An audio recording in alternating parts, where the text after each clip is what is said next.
Ladies and gentlemen, boys and girls, children of all ages, John and Lee proudly present the greatest wrestling show ever! Okay, guys, welcome to Series 2 of the greatest wrestling show ever. Hopefully, you've listened to Series 1 already, awesome as it was, where we created what we thought to be the greatest wrestling show ever by compiling different matches that actually happened from all eras of WWE to create a best show ever. So there was title matches, there was the best superstars. It was awesome, to be honest. If you haven't heard already, go and check it out. Series 2, we haven't quite decided on the format of, which is what we're going to be discussing in this episode 1 of Series 2. I do just have one request, though, Lee, that we don't have Matt Hardy in this series. Is that okay? I knew you were going to pull that out. I think I need to lay my cards out early because I know what you like. I know if I don't specify that there's no Matt Hardy, you'll start trying to sneak him in a little bit and think that I haven't noticed, and all of a sudden it's a series full of Matt Hardy. Well, I'll let you tell Matt. Okay, I'll send him a tweet. He got fired for emotive tweeting, Matt Hardy. Do you know that? Really?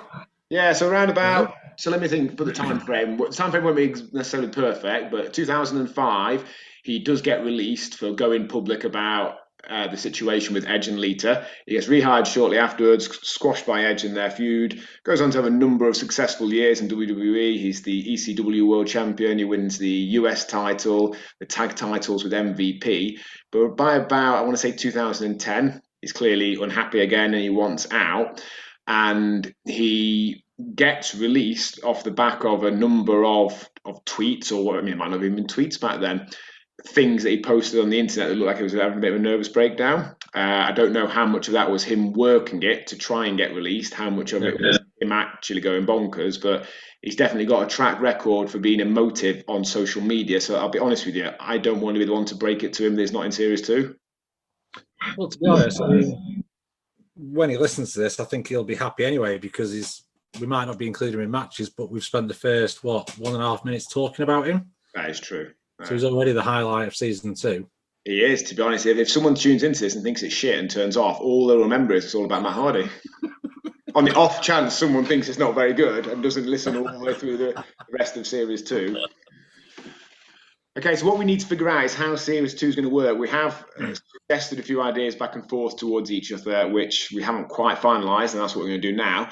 Now, we've got a couple of options. What we'd originally suggested was to create a tournament where we have, say, 8 or 16, whatever wrestlers in, and we pair them off. And to me, that sounds good. Now, the problem is if we get to the point where wrestlers haven't faced each other. We might be able to find some random episode of WCW Saturday Night or, something on an independent years after they were actually famous, but there will be people that just haven't wrestled each other. Now, options I think we've got for that are you put people back into the hat, so to speak, until you get someone out that does. I create some sort of ridiculously complicated Excel spreadsheet which shows who's faced each other and we try and make it work from the start. Or if you put people back into the hat and it gets to the point where it can't work with them, they then get subbed in for someone else. What are your thoughts about that? Yeah, I mean, obviously the way you could do it to force it to work is you could work the tournament backwards, but that would kind of defeat the object. Yeah. Because then you'd start off with 2 wrestlers and go back that way. The other thing that you could look at, which I think half mentioned to you, was some kind of league format rather than a tournament. And then if we're picking from if we focus on a particular era, which I'm guessing you might not want to do, you can always guarantee that they've all faced each other. But we could work out some sort of system where if they haven't faced each other, they get maybe a draw or something to keep it fair within the league. I think the potential difficulty with a league there is you've got even more potential for people having not wrestled each other. So whilst wrestler A may have wrestled wrestler B and C, if he hasn't wrestled D, E, and F, there's a lot of opportunity there for that not to work. I'm tempted by have a go at the tournament and just see what happens. If we have to take some people out of the hat, stick some people back in, make it work as we go along, I'm sure we can figure something out. Yeah, okay. Well, maybe I mean, we could make it so that if we do come across two that haven't faced each other, find some sort of link so that they're at least facing, I don't know, the closest person possible. Yeah, could they like tag out almost? So let's say, for There you example, go. the person in is Undertaker, and we find he hasn't faced whoever, but Kane has. He could tag out to Kane. There you go. Okay, that sounds feasible. I'm sure that we could do some sort of connection. We could replace with, I don't know, the previous or the following NWA World Heavyweight Champion or someone else who's in that territory at the same time. Yeah, we can make that Some work. sort of solid link. Yeah, not just Either- Matt Hardy. Damn. Okay, 6 right. degrees So, of separation. I can make Matt Hardy fit in with anyone. did you? I sent you a couple of months ago, and I don't think you replied. It was something like the Baconometer. It's a thing you can put in the name of anyone in, and it automatically works out that 6 degrees, 7 degrees, whatever it is of Kevin Bacon. And the thing to do with it is to try and get the highest bacon score that you can. So the most steps from. So you get some that you think, oh, these guys have never worked together, and you put the name in. And actually, there's 3 links because one of them works some random art house film with somebody that you don't know about. But I think the most degrees of separation you could get from Kevin Bacon was a 9, and there's only like a handful of 9s. They're a special breed. A bit like a Google whack. Yeah, I presume Google whacking is a lot harder now than it was when that first became a thing, Much like harder. years ago. Yeah. Yeah, because there's a lot more on Google. Yeah. I've got a thing at the moment with my search engine. So on my laptop and on, I think it's Jamie's, but no one else's, it keeps turning back to Bing. I haven't asked it to turn to Bing. It just jumps back to Bing as the default search engine when you type it in the address bar. And I can change it back to Google again, but it keeps changing back again. Crackers. What browser are you using? Chrome. How odd. Have you changed the default browser in your Windows settings? Oh, I believe so. Yeah, I mean, obviously, I've not done something quite right, but this is obviously fascinating talk. But anyway, who bings? Does anyone actually bing anything? Is that even a term? Bing. People Google stuff. It's odd, isn't it? I know that's the default if you're using. Well, it's the default when you first open up Internet Explorer or Edge, as it's called now. There's the link to wrestling. Edge. Alex, my wife, for those that don't know, she insists on Yahooing things like that's an actual thing. She even says that. She goes, I think she's doing it to wind me up. She says, "I'll Yahoo it," and I'm like, "That's not a thing. Stop saying that. What are you doing?" Ask Jeeves. Well, she might as well. If you're going to Yahoo it, ask bloody Jeeves. I think she likes Yahoo because there's like celebrity gossip around the actual thing that she's searching for, whereas I like Google because it just gives me the thing that I'm after. Exactly what you need. Yeah. Anyway, we should return to wrestling. So, are we saying then? So 8 entrants would give us 4 first round matches, then 2 semis and a final, 7 matches in total. 16 wrestlers would give us 15 matches in total. Should we go 16? Yeah, because I think that's then more in line with season 1, isn't it? Yeah, it's a similar sort of number, and 7 seems to be over a little bit too quickly. And are we going to try and get in wrestlers that we haven't got in so far? Or are we just going for the best ones? Well, does anybody spring to mind? Sting, Kurt Angle, Randy Orton, Brock Lesnar. There's a few there. We could go someone and actually do a good match of theirs, like Ric Flair, for example. We could re-include him because he wasn't really used particularly effectively in Series 1, was he? No, he wasn't.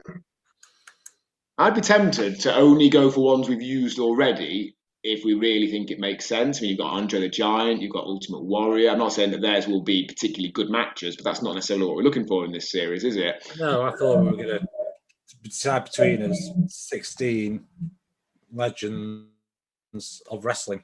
Yeah, I think we should do that. Yeah. One thing I did, I think I messaged you rather than putting it on the podcast before, is we could do the worst wrestling show ever.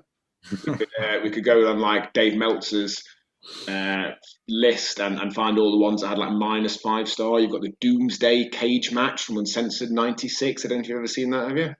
No, I don't think I have. I remember watching it at the time. I don't actually remember thinking it was as quite as bad as it probably was, and people have remembered it. But it was Hogan and Savage against 8 heels. Straight away, you've got to be asking questions about who booked this shit. basically they're in a triple decker cage, I think it is. So it's a massive cage with a medium cage on top of it, with a smaller cage on top of it. And the idea is to escape the cage, but you essentially do that by gently walking out of it. So on the opposing team, there was Lex Luger. I think Flair was there, Arn Anderson. There was Tony Tiny Lister, who played Zeus. If you remember him. Yeah, Zeus. SummerSlam '88. Yeah, exactly. So he came back just for that. He forget what he was. He was called Z, as in Z, Gangster. You had Jeep Swenson, who played Bane in the original Batman films. He had wrestled a little bit, but was essentially just brought in because he was massive. He died of a heart attack shortly afterwards, age I think about 40. I think he was originally called the Final Solution. What do you think of when you hear Final Solution? I don't know. Hitler gassing the Jews. Oh, crikey. Yeah. Wow. So they renamed him the Ultimate Solution instead. Or maybe it was the other way around, actually. Either way, the version of the name that they called him was essentially what Hitler did to the Jews before they renamed him the slightly less offensive version. Anyway, it was shit. I think Hogan and Savage won after waffling the heels with tiny metal frying pans and then slowly walking out the cage.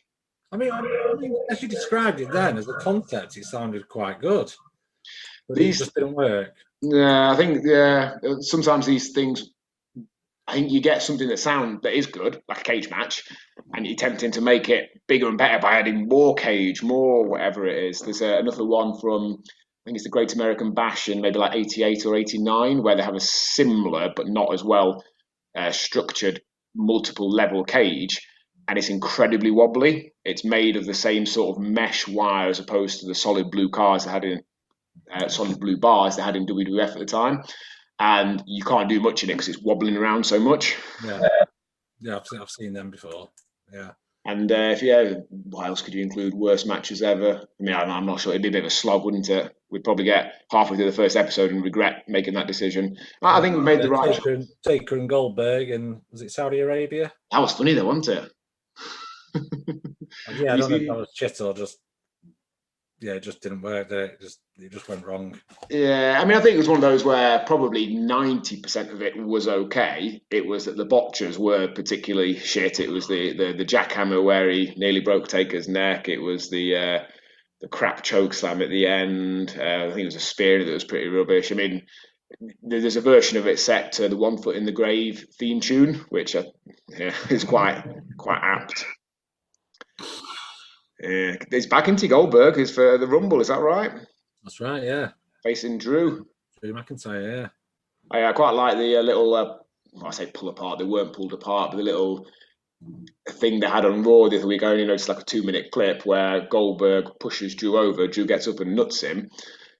I liked it, and that it actually looks real, because half the time nowadays I find in WWE is the reactions of superstars don't really see, it seems like someone playing a character. Yeah, it doesn't seem like anyone would actually react that way. They stand up and they get the microphone and they give this big long spiel that no one would actually say in real life. Someone used to watch Dawson's Creek. Do you remember that? Yeah. No one spoke like that in real life. From reality. Yeah, it's like you got the basic concept, you understood the situation they were in, but people didn't speak like that, and people don't generally. Not teenagers anyway. Exactly, yeah. Whereas I think Drew laughed off Goldberg as being like fighting his dad, got pushed over, and gave him a proper little nut in the head. It wasn't one of these big rear up Glasgow kisses. It was a little one like you might actually give someone in a bar fight. I was saying to Harry, I can't believe it's a year since that Royal Rumble of Brock Lesnar, of course, and then Drew put him out of the ring. We last year, for anyone else listening, I knocked up in a bit of a IXL geeky sort of fashion a thing we could use to do predictions for the Rumble. Basically, I think we picked 5 numbers each, and then there's various criteria. You lost points if you were in and out within a minute. You gained points if you were in for a certain amount of time, for eliminations, for skinning the cat, all things like that. And I'm half tempted to use it again this year when I'm watching, but then I'm also half tempted to not even bother watching it. Oh, really? It's hard. I find it hard with the empty arena. It just, yeah.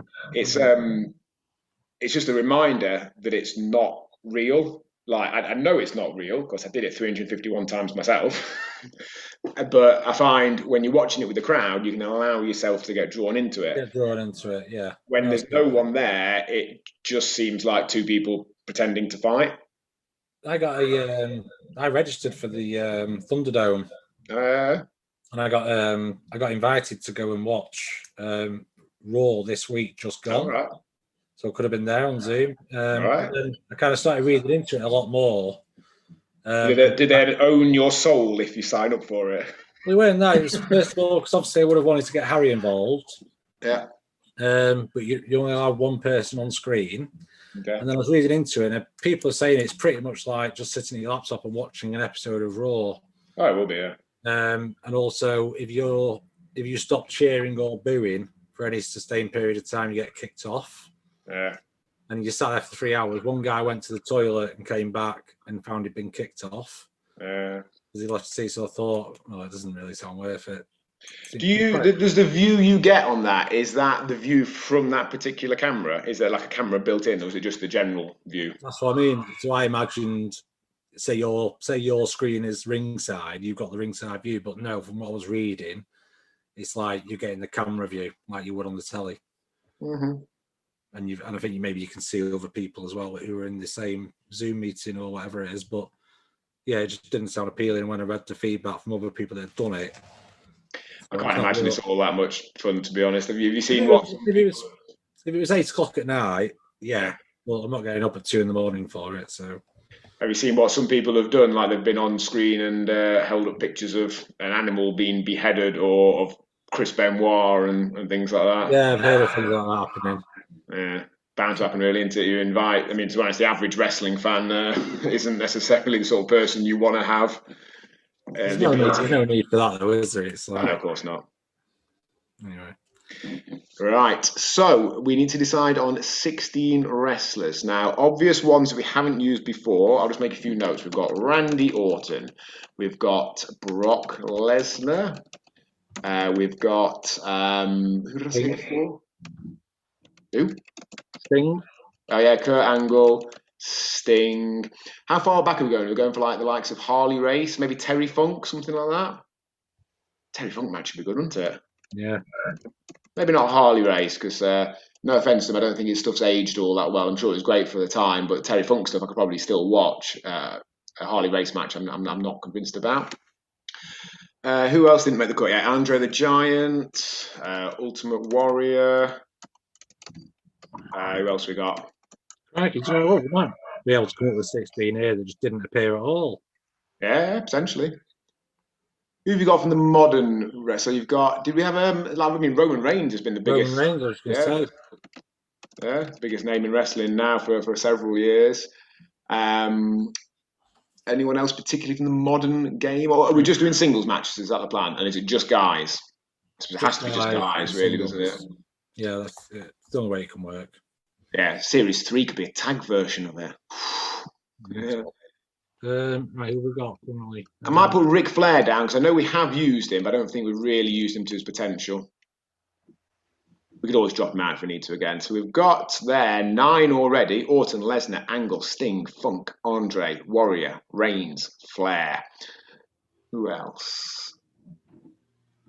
Who's got the most world titles? Edge. We haven't used Edge other than in TLC. I could pencil him in. Kane, Big Show. I mean, they've been around a long time, but they are a bit shit. So what do you think about that? I'm not overly keen at either of them two, to be honest.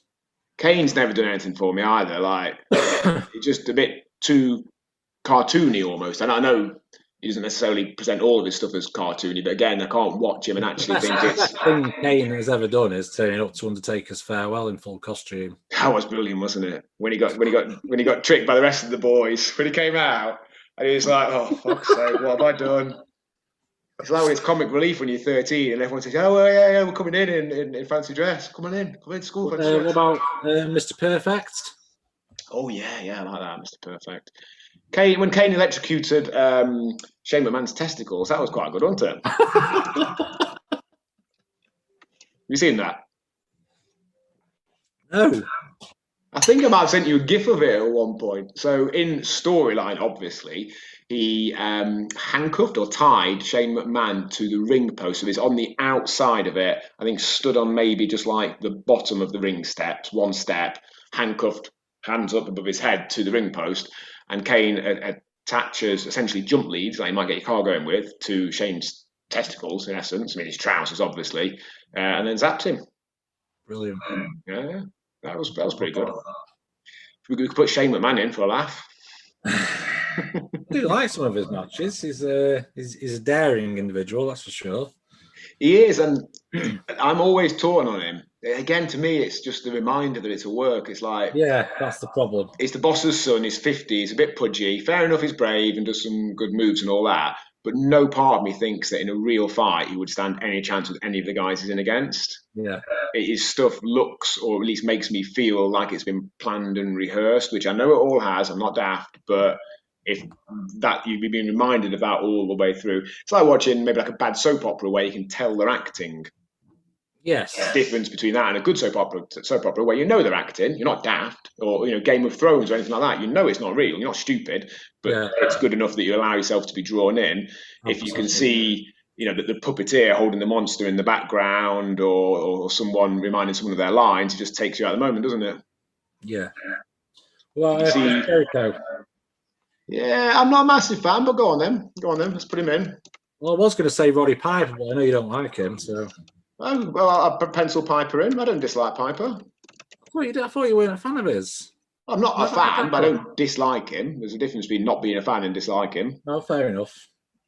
Like, I can't think of any of his matches that I would particularly choose to watch, but that doesn't mean I dislike him. And I think most people would agree his act was more about him as a character and a persona than it was his matches. Daniel Bryan? We did have Daniel Bryan in the last one, didn't we? Did we? The Miz, US title. Oh, of course. Night of Champions 2010. Yeah. We could, I tell you what, this is a twist and a half. I was going to say we could include like Chris Benoit and then actually just try and make it up 16 of the worst wrestlers, the murderers, the rapists, all the most horrible people that have been in wrestling. Or should that be Series 3? That'd be easier than this. I could rattle off 16 of them off the top of my head, no problem. Scott Hall. Oh yeah. So, but we can't put him in against Shawn Michaels unless we include Shawn Michaels. What about Kevin Nash, Diesel, Goldberg? I mean, Goldberg had some good stuff in WCW, didn't he? Yeah. What we need to start bearing in mind here is that obviously it's eras. So, for example, wrestlers like Mr. Perfect, for example, we have limited choice on who we went up against. You do, but we have got a relatively, most of these people were active between, say, the tail end of their career in 1990, start of some of the other careers. You've got mostly, even if you exclude Roman Reigns, you're probably looking at early noughties. You're looking at a 10, 12-year window there. Roman Reigns is the only one that really takes it much more modern than that. Yeah, I think we can make it work. I've penciled Kevin Nash in. Just reminded me a little thing that'll tickle you there. I've got 16 written down. Go on, sorry. That might be perfect. Let me just check what I've got. So 3, 5, 7, 10. I've got 16 as well, yeah. So a little thing that might tickle you is in the early sort of noughties, if you will, even though that's a rubbish name, very popular on the UK wrestling scene was tribute shows where people would dress up as a fake Undertaker or fake Kane or what have you. And there was a fake Razor Ramon who was generally known as Fraser Ramon. Nice. And a fake Diesel that everyone called Kevin Rash.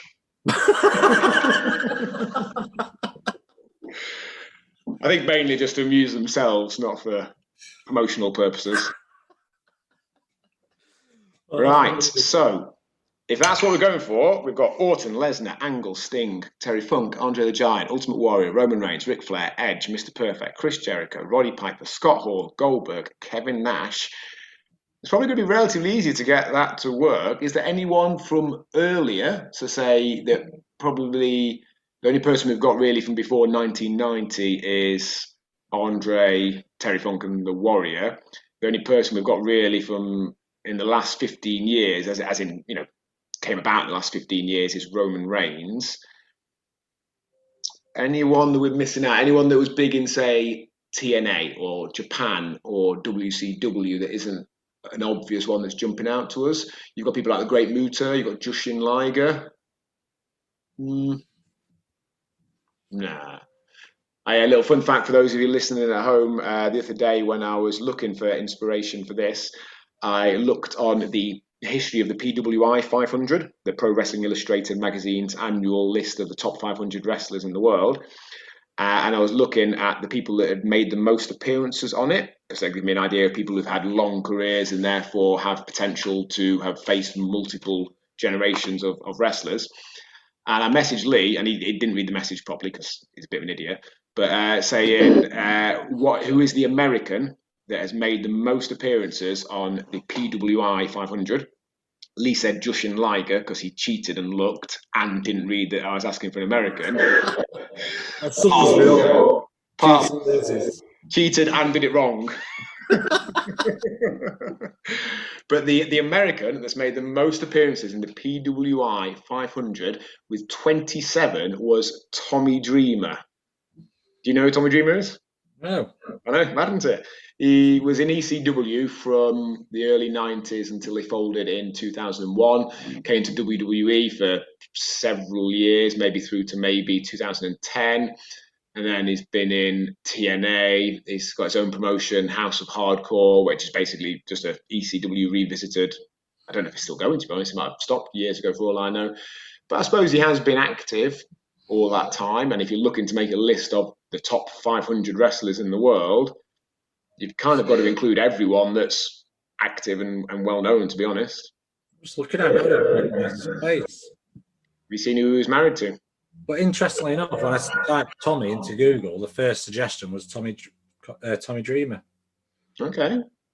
Spouse, Beulah McGillicuddy. Yeah, Beulah McGillicuddy. She was his a character on ECW with him in the mid-90s who he ended up marrying. Definitely punching above his own weight there. Wow. Yeah, indeed. However, having Googled that the other day, I realised that they've separated since and he's now with somebody else, but maybe he's got a nice personality. Yeah. Bless him. Right, so we're saying then that's the 16, are we? Randy Orton, Brock Lesnar, Kurt Angle, Sting, Terry Funk, Andre, Ultimate Warrior, Roman Reigns, Ric Flair, Edge, Mr. Perfect, Chris Jericho, Roddy Piper, Scott Hall, Goldberg, Kevin Nash. Go on then. Why not? Why not? Yeah, why not? And are we going to try and make it work almost? Are we going to try and see what our obvious matches up? We could do that off podcast before next week. We've got two options, haven't we? We can work out to make it round one as best as possible with everybody involved. Yeah. We could try and do it randomly, or we could even try and work in some sort of seeding system.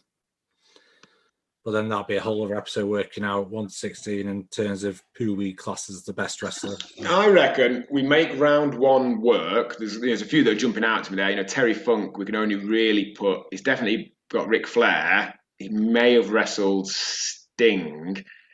We're not going to get much else out of him there, so we're probably going to have to put him with one of them.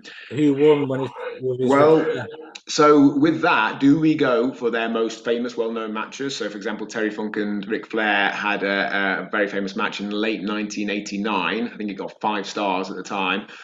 But then they will have wrestled each other probably a number of hundred times at least, of which I should imagine several will be available on YouTube. Do we go for the most well-known match they've had, or just pick a random one? Well, we need to find one that Ric Flair wins. Need to make sure Ric Flair wins, is that what you're saying? Well, kind of, just to try and kind of make the tournament work. Because I thought you meant who wins the whole tournament. No, just because we're already struggling for competitors for Funk. Okay. Whereas we'll find it easier with Ric Flair. So do we need to take that kind of approach to every single match?